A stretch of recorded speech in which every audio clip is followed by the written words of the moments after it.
الله وكفى والصلاة والسلام على رسول الله النبي المصطفى وعلى آله وصحبه أهل الصدق والوفاء وهؤلاء هم المجتبى. أشهد أن لا إله إلا الله وحده لا شريك له خالق السماوات والأرض وما بينهما ثم على العرش استوى وأشهد أن محمدا عبده ورسوله خاتم الأنبياء والمرسلين سيد البشر والورى ولقد رآه نزلة أخرى عند سدرة المنتهى.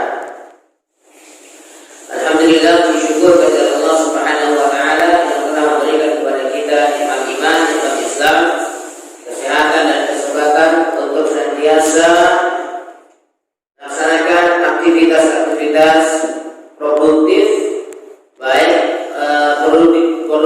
produktivitas duniawi maupun produktivitas ukhrawi. Semoga kita bisa senantiasa mengejawankan dari apa yang disampaikan oleh Nabi Muhammad SAW, min husni islamil mar'i tarkuhu ma la ya'ni. Di antara kebaikan keislaman seseorang ialah meninggalkan apa yang tidak bermanfaat baginya. Artinya kalau kita bisa meninggalkan apa yang tidak bermanfaat, maka kita akan produktif, akan melakukan kegiatan-kegiatan yang produktif. Salawat dan salam kepada baginda Rasulullah Muhammad SAW. Allahumma shalli ala sayyidina Muhammad wa ala alihi wa sahbihi ajma'in. Baik, rekan-rekan sekalian, bincang kita saat ini adalah tentang sirah nabawiyah, dan kita masih akan mengupas surat-surat Nabi Muhammad SAW kepada raja-raja di luar Jazirah Arab. Kita kemarin telah melakukan sedikit pembukaan tentang surat Nabi Muhammad SAW kepada Isra, Raja Persia, di mana surat yang ditulis sebelum itu. Tentunya ketika kita mempelajari sejarah, apalagi terkait dengan sejarah nabawiyah atau sirah nabawiyah, maka perspektif yang kita bangun atau fondasi yang kita gunakan pertama-tama adalah fondasi kepercayaan atau fondasi keimanan, karena apa-apa yang dituliskan dalam sirah nabawiyah itu adalah based on hadis, ya. Based on hadis, dan hadis Nabi Muhammad SAW tidak pernah menyelisihi wahyu. Wa ma yantiqu 'anil hawa in huwa illa wahyu yuha. Tidaklah Nabi Muhammad SAW itu berbicara, mengucapkan sesuatu berdasarkan keinginan dirinya sendiri, berdasarkan nafsunya. In huwa illa wahyu yuha. Apapun yang diucapkan, baikkan sesuatu yang diwahyukan kepada beliau Nabi Muhammad SAW.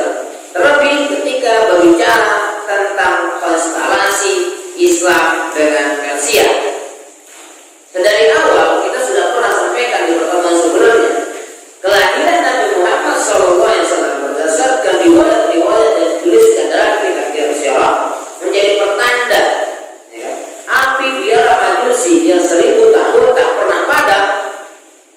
Tatkala kelahiran Nabi Muhammad SAW menjadi irhas, ya, tanda-tanda seseorang akan jadi lebih padam api biara majusi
Imperium Persia, kita pernah sampaikan 7,4 juta kilometer area yang dikuasai oleh Imperium Persia pada waktu itu. Ya. Tentunya kekuasaan ini tidak seluas dan tidak sehebat kekuasaannya Fir'aun, ya kan? Di mana Fir'aun sampai mengaku menjadi Tuhan, ya kan? Mengaku sebagai Tuhan. Maka kemudian Kisra akan menyampaikan seorang budak yang hina dari itu pernah menulis namanya sebelum aku berkuasa. Maksudnya apa? Maksudnya adalah ini untuk membandingkan siapapun yang berkirim surat atau berusaha untuk menyampaikan sesuatu kepada Kisra akan dianggap lebih rendah daripada budak di antara rakyat-rakyat Persia. Teman-teman yang dimuliakan Allah SWT, setelah mendengar baginda Rasulullah SAW, setelah mendengar apa yang dilakukan Kisra terhadap surat yang beliau tulis, ingat surat pada waktu itu ditulis bukan di kertas, ya, bukan di kertas seperti ini, ya, bukan di kertas seperti ini, tapi di media yang sebenarnya tidak mudah untuk disobek. Kertas ini kan mudah untuk disobek. Teknologi kertas pada waktu itu belum terlalu dikenal oleh masyarakat dunia, karena memang sejarah mencatat bangunan kertas itu berulang di Asia, ya. Menurut sebagian orang pertama kali teknologi kertas yang kemudian menjadi cikal bakal kertas hari ini itu berasal dari Cina. Teman-teman yang dimuliakan Allah, ketika mendengar surat Nabi Muhammad SAW diperlakukan sedemikian rupa oleh Kisra, lalu Nabi Muhammad SAW bersabda, Kisra benar-benar akan mengalami apa yang Nabi Muhammad SAW benar-benar bersabda, Allah akan mencabik-cabik kerajaannya. Allah akan mencabik-cabik kerajaannya. Ini sifatnya nubuwah. Ini prediksi masa depan. Namun kemudian hari ini kita bisa membaca fakta sejarah. Hari ini Persia hilang dari peta dunia. Sebagaimana Allah hilangkan ke Mongolia yang telah menghancurkan peradaban kaum muslimin. Hari ini Mongolia tidak ada dalam percaturan dunia, ya kan? Tidak ada. Gimana kita tidak mendengar kebangkitan, Genghis Khan dan Han yang lainnya sebelum mereka masuk Islam dan sampai ke kota Baghdad dan mencabik-cabik ibu kota, melakukan perbuatan yang luar biasa biadabnya terhadap Baghdad. Bahkan ada satu riwayat perpustakaan terbesar di kota Baghdad, perpustakaan yang pernah ada di dunia terbesar, itu kemudian buku-bukunya gimana? Ditenggelamkan.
Persia akan meletakkan kaki-kakinya di wilayah-wilayah untuk mengkoordinasikan seluruh wilayah yang jumlahnya apa?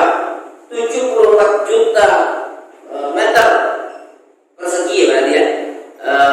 Itu diangkatlah gubernur-gubernur, tapi pimpinan pusat tetap berada di Persia atau hari ini mungkin Irak, di sekitar Irak,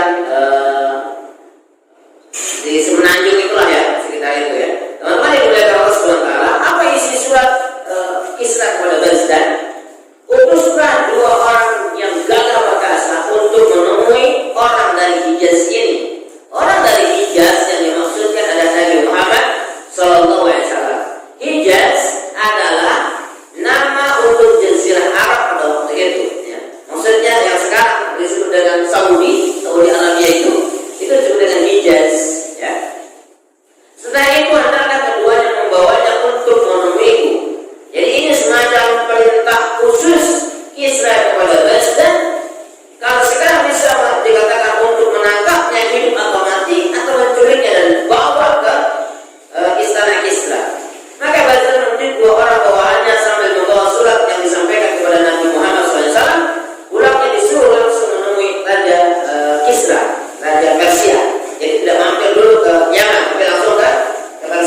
daripada putra-putra mahkota itu. Di antara mereka terjadi persaingan. Ya, persaingan yang sehat, ada juga persaingan yang tidak sehat. Nah, itu terjadi. Bahkan misalnya di kerajaan Saudi Arabia juga kita bisa membaca di surat kabar atau di media-media online terasa bagaimana persaingan antar para pangeran itu terjadi. Ya, persaingan antara bilangnya prince ya, pangeran itu terjadi.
secara berbondong-bondong. Bagaimana cara berbondong-bondong? Salah satunya adalah apa yang dilakukan oleh gubernur Yaman dalam rangkaian peristiwa ini. Pada esok harinya, beliau memberitahukan pemberontakan Nabi Muhammad SAW, memberitahukan pemberontakan yang terjadi yang dilakukan oleh anak Kisra kepada ayahnya dan merebutkan kekuasaan di Persia itu kepada dua utusan tadi. Dan dua utusan tadi berdaya karena dua utusan ini melakukan kegiatan ini karena berada di bawah pengaruh kekuasaan Bazdan, di mana Bazdan adalah gubernur antara gubernur-gubernur yang dimiliki oleh Persia, bukan karena motif spiritual yang dia miliki. Lalu apa ungkapannya? Setelah mengatakan, apakah benar yang Anda ceritakan ini, wahai mungkin kalimat yang digunakan adalah wahai Muhammad bin Abdullah, karena nggak mungkin dua utusan Persia ini menyebut wahai Rasulullah, ya kan? Karena mereka belum bersahabat. Lalu Nabi Muhammad SAW mengatakan, catatlah apa yang saya sampaikan ini, ya kan, kepada catatlah dan sampaikan kepada Bazdan. Dan apabila sampai kepada Bazdan, disampaikan kepada Bazdan satu ini, maka ketahuilah sesungguhnya agama yang aku bawa ini, kekuasaan ini akan merambah sebagaimana apa yang dilakukan oleh Kisra. Artinya 7,4 juta kilometer persegi yang dimiliki oleh Kisra pada akhirnya akan berada di bawah pengelolaan kekuasaan agama Islam. Dan terjadi kan di masa-masa kekhalifahan setelahnya. Kita mengerti, kita paham sampai dalam nasyid itu dikatakan 2/3 dunia berada di bawah hukum Islam. Lalu Nabi Muhammad SAW menyampaikan, sampaikanlah ini kepada Bazdan, sampaikan pula pesan itu kepadanya bahwa agama dan kekuasaanku akan merambah seperti yang dicapai oleh Kisra, menguasai yang kaya maupun yang miskin. Sampaikan pula kepadanya apabila Bazdan mau masuk Islam, kuberikan apa yang menjadi miliknya dan mengangkatnya sebagai pemimpin bagi kaumnya. Maka ketika dua utusan Bazdan itu sampai ke Yaman, disampaikanlah pesan ini, maka kemudian Bazdan pun masuk Islam beserta seluruh rakyat Yaman. Ya, begitu seorang raja masuk Islam, maka apa yang terjadi? Seluruh komponen yang ada di bawah kekuasaannya masuk Islam. Inilah pentingnya, ya kan? Dakwah itu menyentuh aspek-aspek yang memiliki otoritas. Makanya Nabi Muhammad SAW mengatakan, man ra'a minkum munkaran falyughayyir biyadihi. Ada yang mengatakan biyadihi dengan tangannya secara zahir, ada yang mengatakan biyadihi biquwwatihi dengan kekuatannya. Makanya di era digital ini atau di era modern ini penting sekali orang-orang yang berkuasa itu orang-orang yang takut kepada Allah Subhanahu wa taala. Karena begitu orang yang berkuasa ini takut kepada Allah, seluruh orang yang ada di bawah kekuasaannya, di bawah pengaruhnya, di bawah tanggung jawabnya, di bawah koordinasinya akan mengalami penyesuaian. Disinilah kemudian hidayah irsyad, hidayah irsyad akan sampai. Hidayah taufik boleh jadi juga akan sampai kepada orang-orang Quraisy. Awalnya kan menolak ajaran Islam, tapi begitu Nabi Muhammad SAW melakukan penaklukan kepada kota Makkah, orang-orang Quraisy nggak punya pilihan kecuali menerima Islam, baik secara terpaksa ataupun sukarela. Di sini teman-teman sekalian,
produktivitas ukhrawi, dan itu tidak melanggar undang-undang, dan itu tidak melanggar ayat-ayat konstitusi, ya kan? Enggak melanggar ayat-ayat konstitusi, ya kan? Bahkan mungkin menolak pemerintah Republik Indonesia untuk menerapkan undang-undang dasar, baik itu pasal 28 ayat 1 misalnya, setiap warga negara berhak melakukan ibadah sesuai dengan keyakinannya, ya kan? Berserikat dan berkumpul misalnya, ya kan? Di sini teman-teman, ya, bagaimana sejarah Sirah Nabiyullah itu memberikan gambaran kepada kita bahwasanya kalau hari ini orang Islam ada yang a priori terhadap proses-proses menuju kepada kekuasaan, dia belum tahu bahwasanya kekuasaan itu bisa memberikan ekosistem, memiliki kesempatan memiliki kesempatan untuk membuat ekosistem sampainya hidayatul irsyad kepada halayak lebih luas, dan mungkin itu menjadi penyebab sampainya hidayatul taufik kepada halayak lebih luas.